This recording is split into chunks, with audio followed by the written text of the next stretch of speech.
Olá pessoal, bem-vindo ao podcast Balhando a Neura. Eu sou o Guilherme Dagui e hoje a gente vai ter um convidado muito especial, o Weiner. Ele é doutorando pela UFPE e vai se apresentar um pouco mais para vocês, né? Porque vocês sabem que essa parte aí eu não sou o rei. Mas ele vai trazer um assunto muito interessante pra gente hoje, que é o Digital Twins, certo? Avisos. Vamos lá, gente. Agora estamos finalmente online no Spotify, certo? Um desejo aí muito antigo meu, mas agora é real. Estamos no Spotify, estamos no Google Podcast, estamos em um monte de lugar aí também. Então é só procurar a gente. Vamos continuar também postando os episódios no YouTube. Assistam os próximos episódios. Esse do Digital Twins vai ser dividido em duas partes. Vai ter a parte 1, introduzindo o tema, e a gente já começa a discussão. E depois o episódio 2 a gente continua. Por quê? Porque os episódios estão durando muito, minha gente. A gente conversa demais. Mas aí vocês me digam se esse formato funciona, tá bem? Nesse episódio a gente não trouxe o Gabriel Lynch. Ele não pôde vir, mas não se preocupem, vou arrastar ele para os próximos, ok?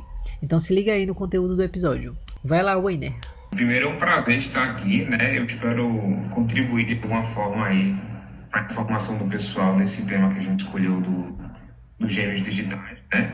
É um tema bem quente, na verdade, né? Que está sendo apontado aí já faz uns 3 anos no ciclo de tecnologias emergentes da Gartner, né? Naquele Hype Cycle, no ciclo de expectativas ali da Gartner, né?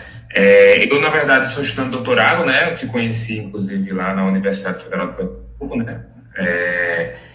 Desde o mestrado, eu tenho trabalhado com artefatos digitais, tá?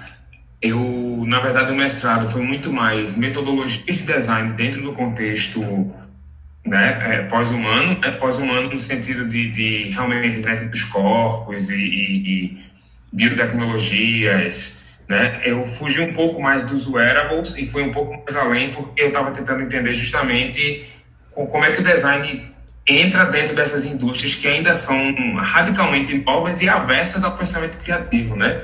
São indústrias mais engessadas. Esse foi o meu trabalho do mestrado. E aí, no doutorado, né, surgiu essa oportunidade, graças justamente a esse trabalho do mestrado, foi um dos apontamentos aí que começaram a surgir, foi trabalhos na área de personificação metodológica, né? E justamente nessa parte de como é que a gente inova na metodologia de design para facilitar o trabalho em design nessas indústrias mais aversas a ele, né? Porque medicina, engenharias, engenharia está até mais perto, né, do design, mas engenharia biológica, por exemplo, tem diversos tabus éticos ainda, né, que rolam aí.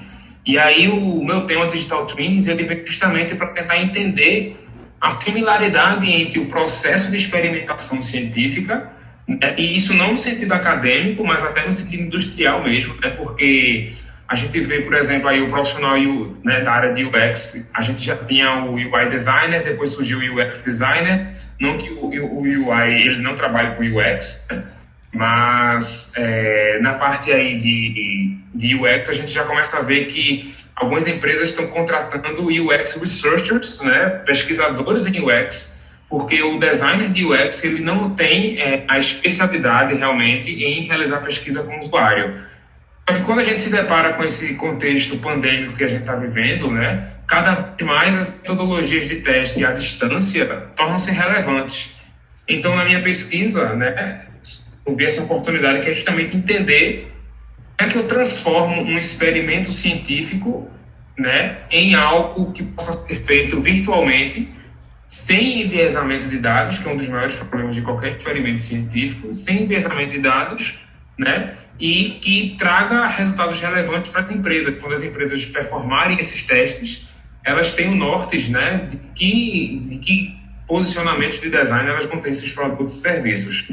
E aí foi aí que eu me deparei com o tema dos gêmeos digitais, tá? Eu atualmente trabalho no projeto Cid Samsung, que é uma iniciativa da Samsung em parceria com a Universidade Federal de Pernambuco, né, lá no Centro de Informática.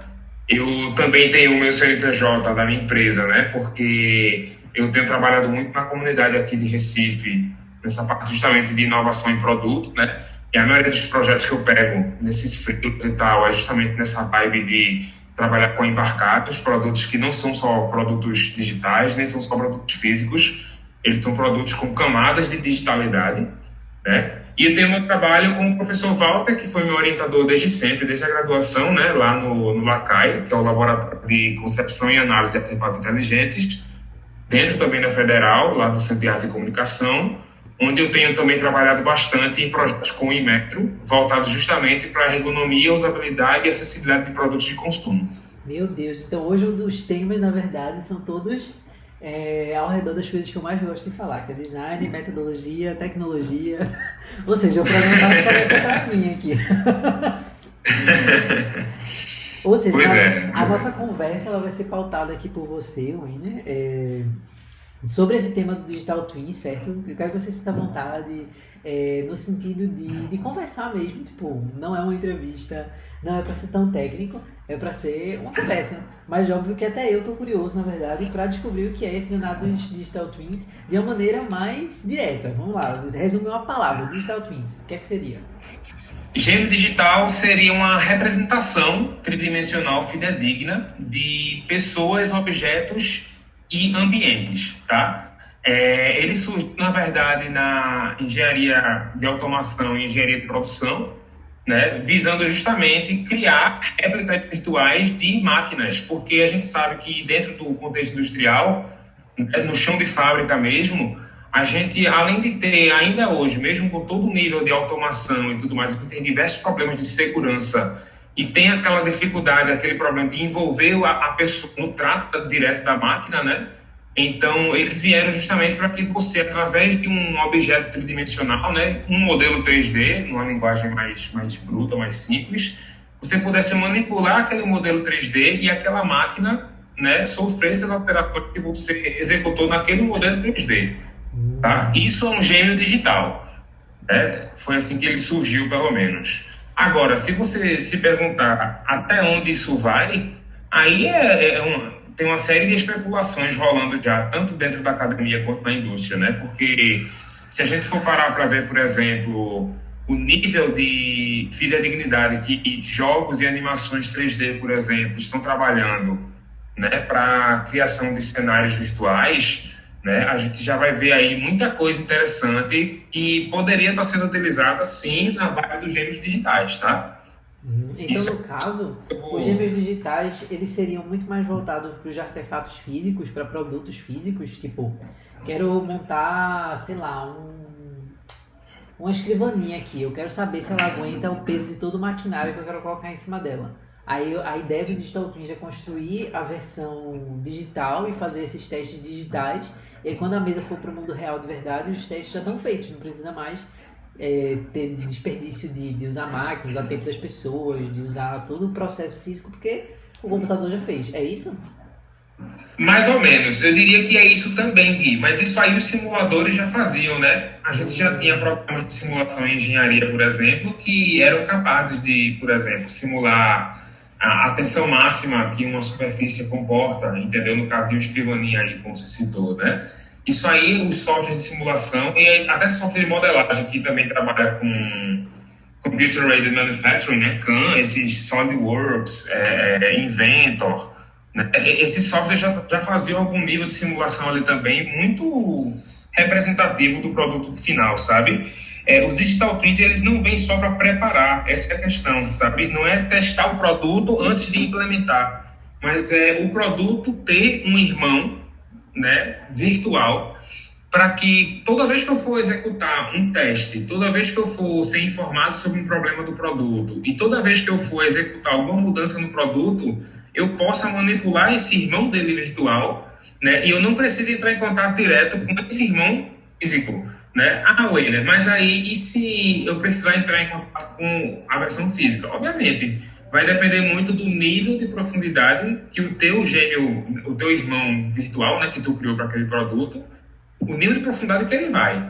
Tá? Nesse sentido, um simulador poderia ser considerado um gêmeo virtual, né, da mesma forma que um jogo simulador, um jogo, né, que simula, também pode ser considerado um gêmeo virtual. Vai tudo depender do foco daquele produto, né, e o nível de fidedignidade que aquele produto representa, aquele produto virtual, no caso. E aí, respondendo o que tu perguntou ali de, só um produto físico? Não, né? Aí a gente entra na questão das interfaces diegéticas, por exemplo, interfaces digitais sendo utilizadas dentro de, por exemplo, jogos que são artefatos digitais. A gente pega ali um personagem, quando ele levanta-se a mão e tem uma interface, e você navega por aquela interface que está sendo usada por uma interface, né? Então, nesse caso aí, é possível também você fazer simulações de interface dentro desses gêmeos virtuais. Nossa, parece muito complexo aí. Como é que tu poderia dizer que isso afeta a gente, de certa forma? Porque pareceu pra mim ou uma coisa muito distante ou uma coisa num nível de, como é que eu posso dizer assim, de rebuscamento muito alto, sabe? De você testar coisas que são muito perigosas. Então, pode ser que eu esteja enganado, mas, por exemplo, testar um maquinário ou um ambiente para uma situação muito grotesca, por exemplo, sei lá, uma hidrelétrica, uma usina. Então eu construo todo esse ambiente virtual para fazer os meus testes, porque colocar pessoas ali é perigoso. Então é melhor que quando eu coloco seja muito legal. Mas assim, se fosse trazer para nossa realidade do dia a dia, teria como aplicar isso? Sim, com certeza. Isso é uma excelente pergunta, Gui. Então, como eu falei, tem o que os gêmeos virtuais faziam quando foram identificados, né? Tem o que os gêmeos virtuais estão se tornando, tá? Obviamente, se a gente for avaliar o que já foi feito, a gente vai ver muito mais aplicações industriais dos gêmeos, né, dos gêmeos digitais, que eu não gosto de chamar de digital, porque eu acho que ele ultrapassa um pouco essa digitalidade. É digital porque a gente consegue representar por dígitos, né, o modelo tridimensional, mas eu prefiro até o nome virtual, porque é de fato virtual, tá? Ele depende dessa virtualidade, dessa representação tridimensional. Mas no campo civil, né, a gente tem exemplos já reais de coisas que estão acontecendo, né? Por exemplo, a gente tem o caso aí da reconstrução da Catedral de Notre Dame, né?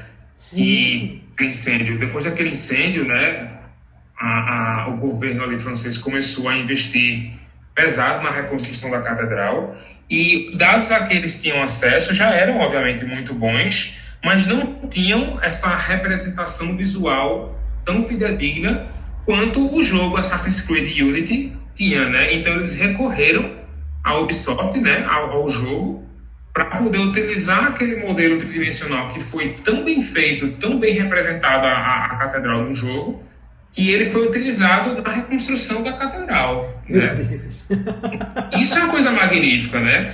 E aí você começa, se você extrapolar esse tipo de arte no outro sentido aqui, né?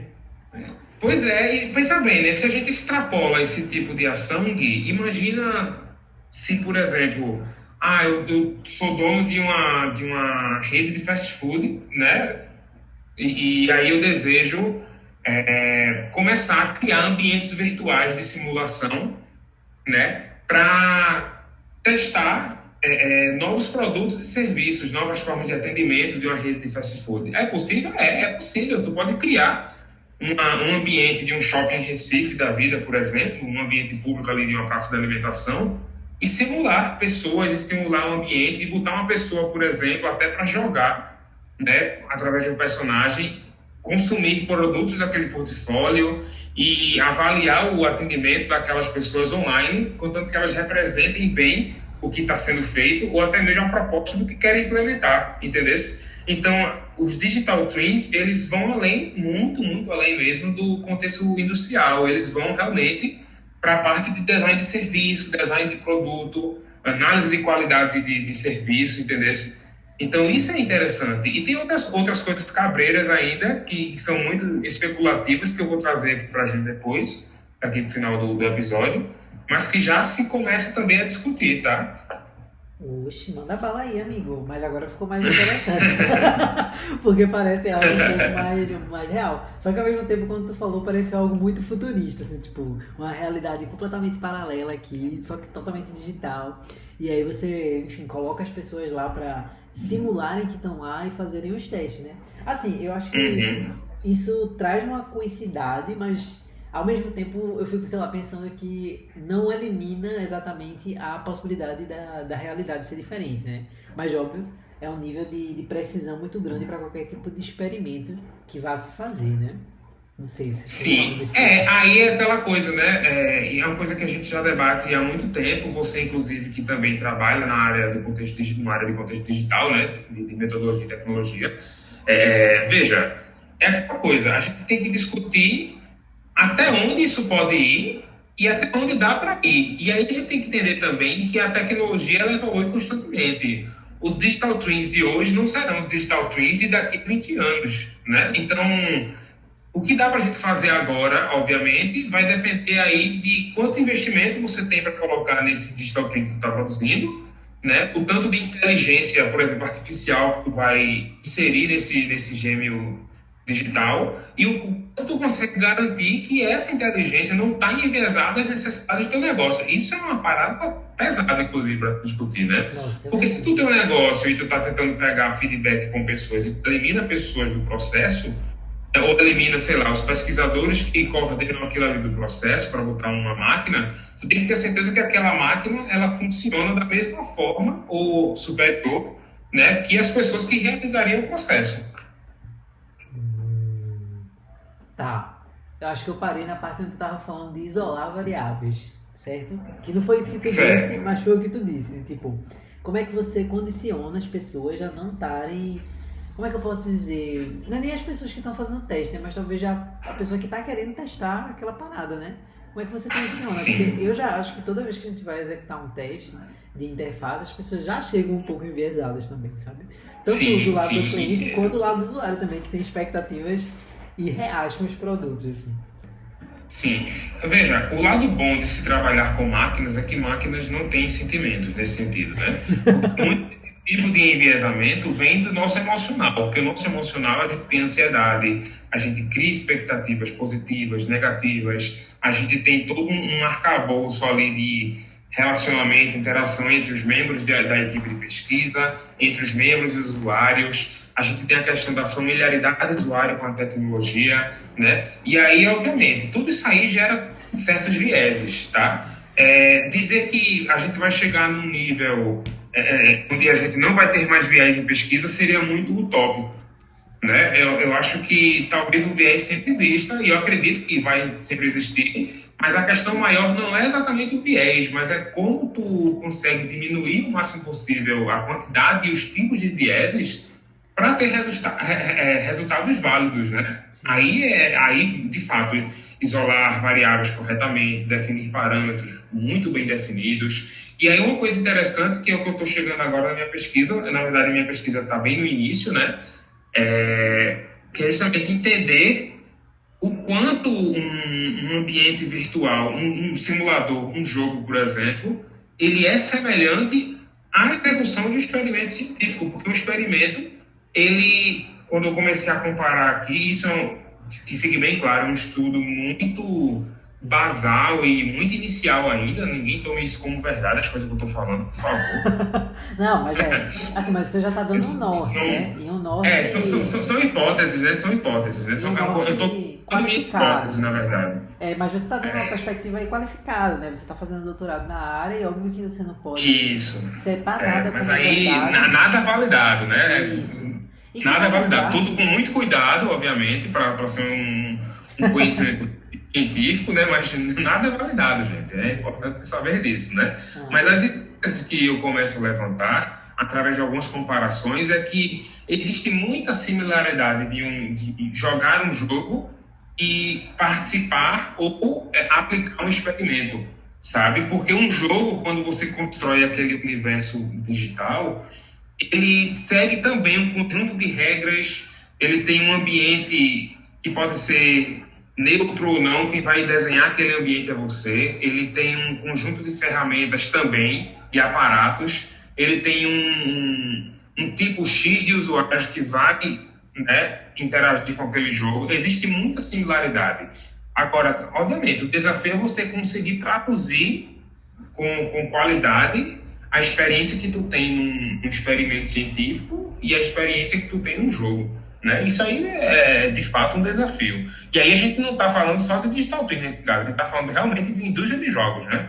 E jogo não é digital twin, são coisas diferentes. Né? Se complementam, mas são diferentes. o jogo eu acho que no caso ele estaria como uma possibilidade de executar assim, o Digital Twin, né? Assim Eu como acho, simular eu é uma outra diria, possibilidade. numa linguagem mais comum, eu diria que o jogo é um conjunto de digital twins, ele pode ser um conjunto de digital twins com storytelling, É verdade, tem isso sabe? também, né?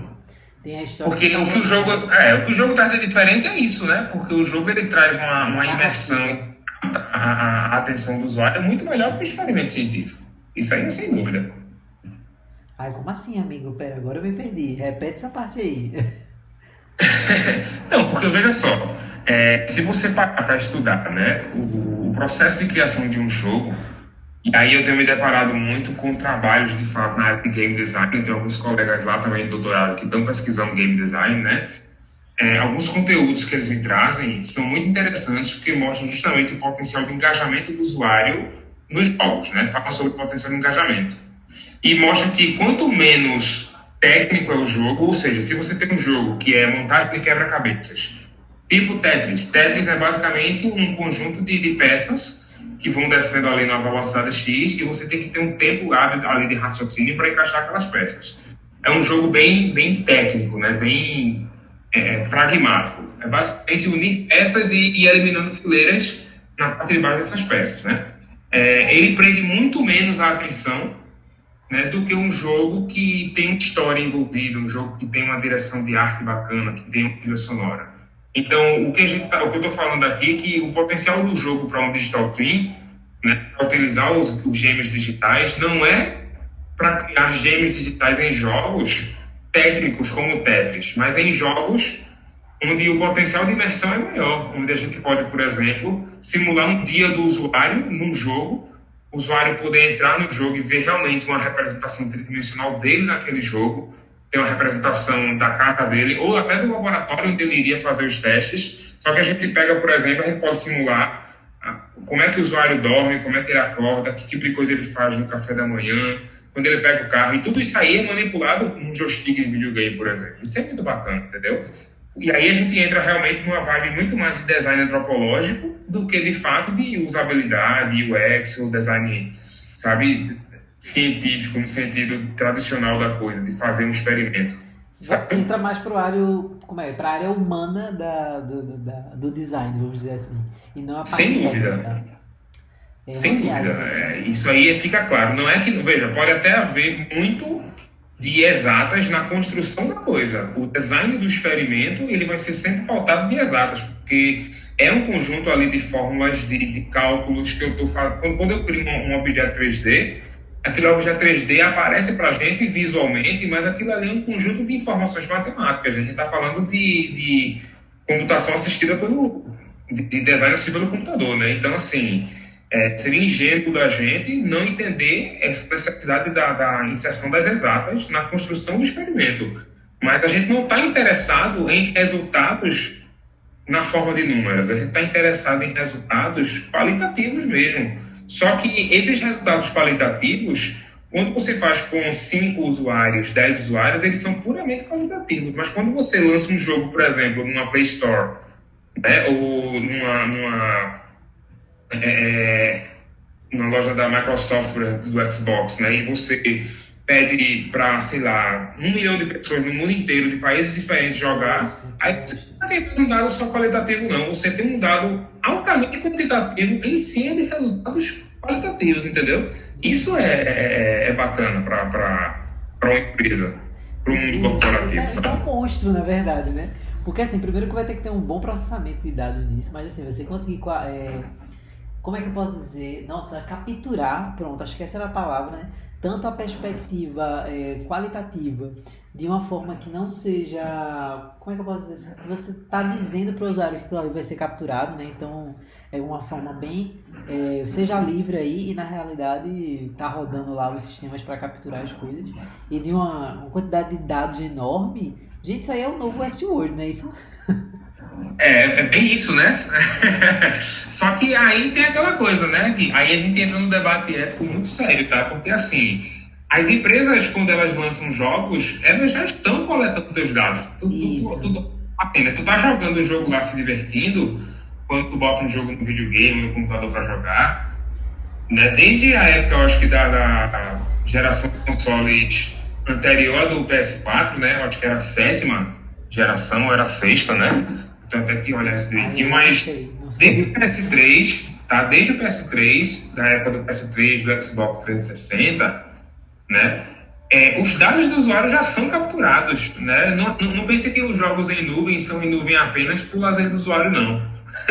Seria muita ingenuidade da gente achar isso, tá? Então, quando você está jogando lá um jogo, né, um sandbox, alguma coisa assim, a empresa está capturando seus dados, né? Dados de uso, eu não estou falando dados de consumo exatamente, mas Sim. dados de consumo também, porque se tu está comprando determinados tipos de DLC para um personagem, skins, ou aparatos para o teu personagem, né? Tudo aquilo ali a empresa vai saber, olha, as pessoas que estão jogando esse jogo estão comprando mais tal tipo de DLC, vamos lançar mais, né? E aí, por que eu estou falando tudo isso? Eu me pergunto se esses testes que eu estou falando em fazer testes através de jogos, né, dentro dessa temática dos games digitais, eu me pergunto se esses testes vão se intitular testes mesmo, quando forem ser feitos numa plataforma tipo um videogame, sabe? Porque o que pode ser feito de fato é um jogo e a pessoa nem saber que aquilo ali é um teste, Não, entendeu? E não, isso eu pode ser vi. algo muito perigoso também. Não estou dizendo que isso é bom, não, tá? Tem que avaliar sempre os prós e contras de fazer algo assim. Assim, na verdade é a expansão do que o Google já faz, né? De você dizer as coisas, ou enfim, conversar, ou digitar e tudo mais, já está ali capturado. Mas aí isso vai ser no nível de comportamento, né? Um nível de modelo mental de atuação, né? Porque se você está atuando num jogo, sei lá, por exemplo, um Animal Crossing da vida, que é um joguinho que eu gosto muito, tá ligado? Aí o Sim, tipo de conheço, coisa que muito bom. você, o tipo de coisa que você compra, que você faz no jogo, com certeza vai refletir em coisas que você precisa pra sua vida real, tá ligado? Em Com produtos, certeza, serviços. exatamente. Porque o consumo é o consumo, né? Independente da plataforma, independente de como tu tá fazendo, o teu estilo de vida vai estar sempre refletido em tudo que tá se fazendo, né? Eu acho que já existe essa tendência da captura de dados em atividades que você está fazendo. Óbvio que lançado pelos grandões aí e tudo mais, mas hoje a gente vê que é uma coisa mais polarizada. Tipo, todo mundo está capturando seus dados o tempo todo. E eu acho que as pessoas já abdicaram dessa responsabilidade, sabe? Tipo, teve o LGPD aí há um tempo atrás, né? Enfim, agora tá rolando, eu acho, agora no Brasil também, né? Mas em vários outros campos, iniciado pela Europa, né? Que é justamente essa ideia da proteção de dados e tudo mais. Mas eu não sei se as pessoas querem ser protegidas, sabe? Eu acho que elas trocaram esse nível de proteção e de deixar os outros invadirem a sua privacidade para terem serviços de coisas que elas querem, sabe? E o resto do mundo, Sim, vamos dizer assim, tá funcionando ao redor delas porque o mundo sabe o que elas querem, tá ligado? Então, se a minha comunidade aqui, no sentido Nordeste, Recife, Pernambuco, sei lá, se a gente tá, por exemplo, todo mundo tá consumindo alguma coisa muito específica e a indústria não estava preparada para atender, agora vai estar preparada porque você já tem dados suficientes de que aquilo ali vai ser necessário, né? Então meio que tipo, as pessoas já sim. estão tipo, deixa lá, pode pegar o meu dado, take my money, share up and take my data, para, enfim, poder funcionar o que está ao meu redor, para poder ter uma qualidade de vida melhor, mesmo que isso signifique invadir a minha privacidade relativamente, né? Porque não é como se alguém chegasse e pegasse você no flagra, mas a pessoa sabe a massa, o que, é que a massa fez, né, em relação a determinado ponto, né? Veja, tem problemas tanto no Big quanto no Small Data, né? A gente tá sempre muito olho no Big, né? Porque de fato as empresas estão mais interessadas no Big, mas o Small traz coisas mais relevantes, né? Eu acho que esse tipo de coisa que eu estou falando para tu, a ideia é capturar muito mais o Small do que o Big. Agora vai se tornar Big? Vai acabar se tornando Big, né? Porque não é uma pessoa só que vai jogar um jogo desse, né? Agora, você falou uma coisa muito interessante aí, sobre a questão da malícia mesmo, se há ou não malícia nas pessoas que estão recolhendo os dados. Porque, veja, no meu caso, e isso é muito enviesado da minha parte falar, porque eu sou totalmente adepto de tecnologia, né?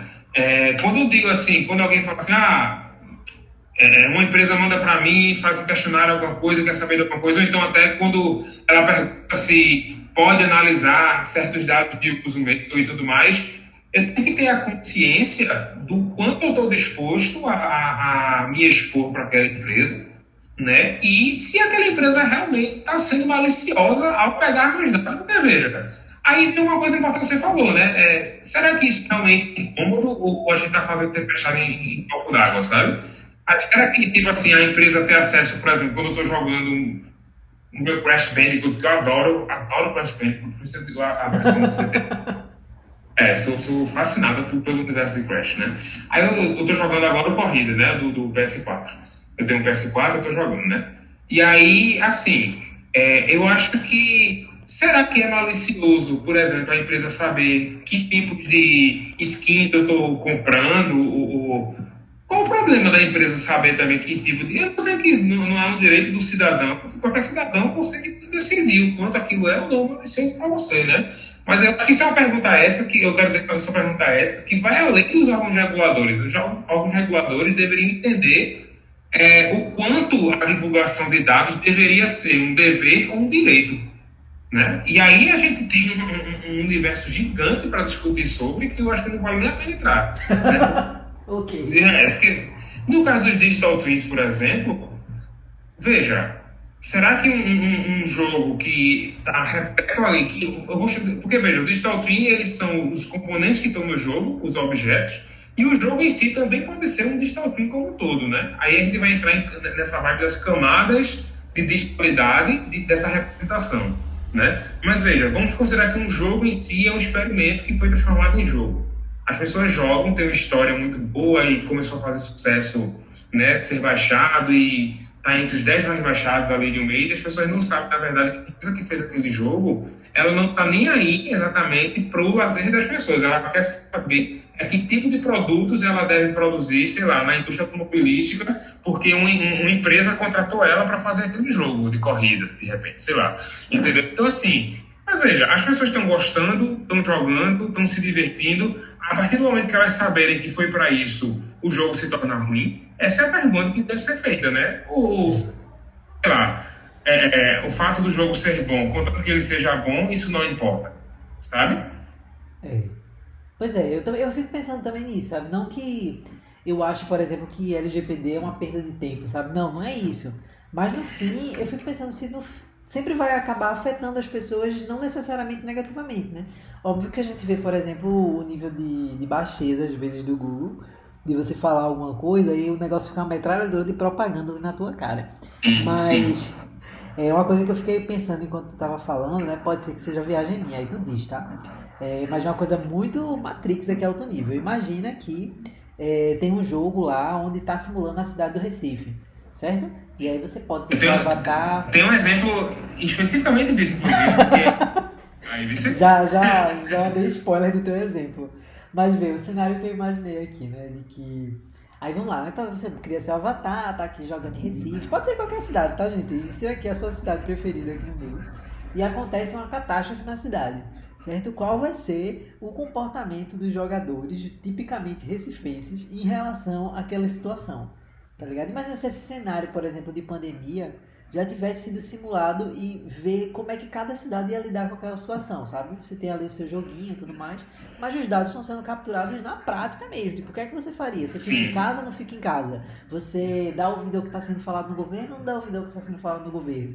Você dá ouvido aos órgãos de saúde e não dá? Enfim, imagina se você tivesse essa resposta antes de acontecer as paradas, tá ligado? Então, tipo, beleza. Então, se acontecer, a gente sabe qual decisão tomar. Eu lembro que na época que começou a fechar os países, uma grande coisa realmente que aconteceu foi ninguém sabia como lidar com aquela situação, tá ligado? Ninguém tinha nem Sim. pensado, assim, se eu não me engano, parece até que tinha, né? Que tinha, tipo, acho que era 14 dias, 7 dias antes. Eu vou rever essa informação, tá? Mas era, tipo, um período de tempo muito curto antes de que alguns líderes, né, tinham se reunido para fazer uma discussão qualquer aí. E também aconteceu de fazer essa simulação, deles perguntar, se houver um cenário de pandemia, o que é que você faria? Aí começou a rolar um brainstorming, assim, de, eu faria isso, eu faria aquilo. Isso os líderes mundial. Mas vê o nível da parada, tá ligado? Ela tava fazendo um brainstorming sobre essa situação, ou seja, ninguém tinha capacidade de tomar uma decisão verdadeira e eficiente em relação àquilo que foi estabelecido pela nossa realidade. Imagina se já tivesse sido simulado, não só a nível de quem pode tomar decisão, mas a nível do comportamento individual dos cidadãos daquele local. tá ligado? O que é que Sim, o que sim. é que você faria, tá Pois ligado? é, e aí nesse caso você vê que não é algo danoso. Poxa, o governo está preocupado aí em de fato saber se a população está preparada ou não. Por que aqui é tão pernicioso a gente usar extração de dados de algo assim, entendeu? Depende do que você está fazendo com aqueles dados. Obviamente, o exemplo que você deu do Google é um saco, mas aí você tem que se perguntar também o seguinte: você está pagando para a Google para usar o navegador da Google? É verdade. E veja, é isso, mas é muito isso, né? É tipo assim, a gente reclama que o YouTube tá danando propaganda. Poxa, o YouTube não era assim. Pois é, meu filho, o YouTube precisa ganhar dinheiro. Você tá pagando alguma coisa pro YouTube? É, Não tá. E pronto, você vai pagar como? Aí essa é a questão. Você tá disposto a pagar com dados, entendeu? Aí volta a pergunta: até onde o consumo de dados deve ser dever ou direito? Né, imposto. Porque assim, ninguém tem que quando você usar YouTube. Agora, o que falta nessas empresas é a veracidade, né, de dizer, a tipo, você decência. chega a honestidade, né, pronto, cheguei a Isso, falar, a honestidade honestidade. de dizer, olha, a gente está te deixando usar um serviço de graça, mas não é de graça, a gente vai consumir teus dados, tu permite? Aí fica outra pergunta também, porque quando você entra num site, ou quando você usa um provedor de pesquisa de uma empresa, né, quem lê os termos de uso do provedor? Ninguém.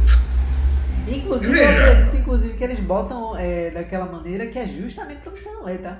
Eu acho que tem experiência muito mais aí a gente positiva entra de na você outra ler. seara dos dark patterns, né? E que De vê, UX. só um ponto aí que tu colocou de que, pô, você tá disposto a pagar com dados, aí, imaginando aqui o cenário da pessoa diz, não, não vou pagar com dados, tá, mas vai pagar com o quê? Tá ligado? Com dinheiro, mas hoje em dia, mesmo se você paga o YouTube Premium, só o exemplo do YouTube, tá? Mas eu acho que vale pra qualquer serviço. O cara não vai também deixar de capturar teus dados por causa disso não, tá ligado? Aí você A entrou num ponto moeda importante, vai exatamente. estar sempre lá.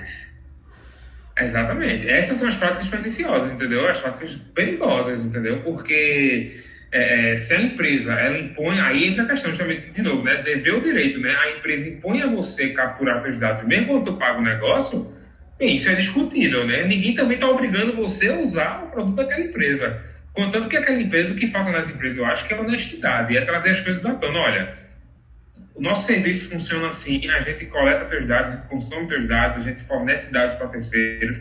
É isso, você quer consumir? Não, não quer. Só que a ganância não permite, né? E aí, obviamente, a empresa, para se manter entre as mais usadas do mundo, né, para fazer pesquisa online, ela acaba escondendo isso. E aí existem diversos padrões de usabilidade danosos, inclusive, que elas implementam nos produtos para redirecionar o usuário.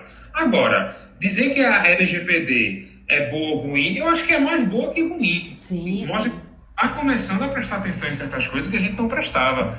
Porque os problemas da gente na Idade Média não são os mesmos problemas da gente no mundo contemporâneo, né? É um Veja, step, né? Eu acho é, que tudo é um step, né? Não se começou a é, conversar sobre qualquer coisa e se tomar uma decisão pois realmente é, prazer boa para a comunidade, para qualquer coisa, se não for instaurada a discussão. E o LGPD, eu acho que o maior benefício é instaurar isso. Todo mundo agora vai ter que fazer a sua política de privacidade de dados, minimamente. Como é que isso vai pois se é. desdobrar, se, enfim, vai melhorar a usabilidade para você ler o termo de uso, enfim, vai ter outras Isso, coisas, isso. tem que só o tempo dirá, né? E daí, veja só, Gui, é se perguntar o seguinte, né? Eu acho que isso vale para as empresas que eu vou falar agora, tá? O pessoal tem que se perguntar que tipos de dados você está consumindo do usuário Eita, e se eles amigo. também são realmente relevantes para você. O problema é que as empresas estão consumindo dados, Ai, guardando amigo. coisas. Tem como. Oi. Nossa, tá muito boa a conversa, mas aí está passando o quê? O caminhão da padaria Ouro Branco. Que podia Aqui estar também passa patrocinando carro esse direto, eu tô no vídeo. térreo. Que ele podia estar patrocinando esse vídeo, Padaria Ouro Branco. Estou fazendo aqui o merchan de graça, tá vendo? Vai Obrigado perder pelo. dinheiro você, viu? Perder dinheiro. Eu tô aqui revoltado mesmo com o caminhão da Padaria Ouro Branco que está passando aqui na frente da minha casa, informando sobre o Black Friday da Padaria Ouro Branco. Veja, mas ó, acabou o Padaria Ouro Branco. Já passou o caminhãozinho. Agora você pode continuar. Só vou pontuar uma coisa. Eu adoro esse caminhãozinho da Padaria Ouro Branco. É que eu não tinha olhado ainda como é que acontece isso, né? Mas é um dia desse eu fui olhar e aí tem assim, Júlio propagandas no carro. E eu fiz, gente, isso aqui é branding. Vê. tem, Tem a cultura do brasileiro de colocar o seu nome, sobrenome no seu negócio. E tem ali a proposta de valor, Júlio Propagandas no Carro. Eu fiz, gente, olha, tem tudo aqui. Para. É isso aí, pessoal. Como eu tinha dito no início do episódio, vou colocar aqui um certo, um stop nesse episódio do Digital Twins. E a gente vai continuar isso no próximo episódio, que para você que está assistindo quando lançou tudo, é agora, né? Mas para você que está assistindo cronologicamente, vai ser na semana que vem. O assunto é o mesmo e a gente só parou porque o conteúdo é muito grande. Mas sinta-se à vontade para ir para o episódio Digital Twins parte 2. Se isso for um formato, gente, que estiver cansando vocês, conversem com a gente através das redes sociais, né? @malhananeura no Instagram. Temos também o YouTube, né? Malhando a Neura. E temos também o nosso e-mail, malhandoaneura@gmail.com. Avisem lá se esse formato é legal, se não é. Porque a ideia também do podcast é entreter vocês, é trazer um conteúdo de qualidade. Só que aí, muitas vezes, gente, o conteúdo de qualidade, ele é muito grande, né? Já se vai aí um pirula de duração. Então, às vezes vai ter que ver esses cortes mesmo. Mas estamos testando esse modelo aí, certo? Muito obrigado, gente, pela audiência, pela participação, por ser essa audiência muito boa, que mandou muitos recados positivos pra gente, de que estavam gostando dos episódios. E é isso aí, a gente vai tentar sempre trazer aqui um programa de qualidade para vocês.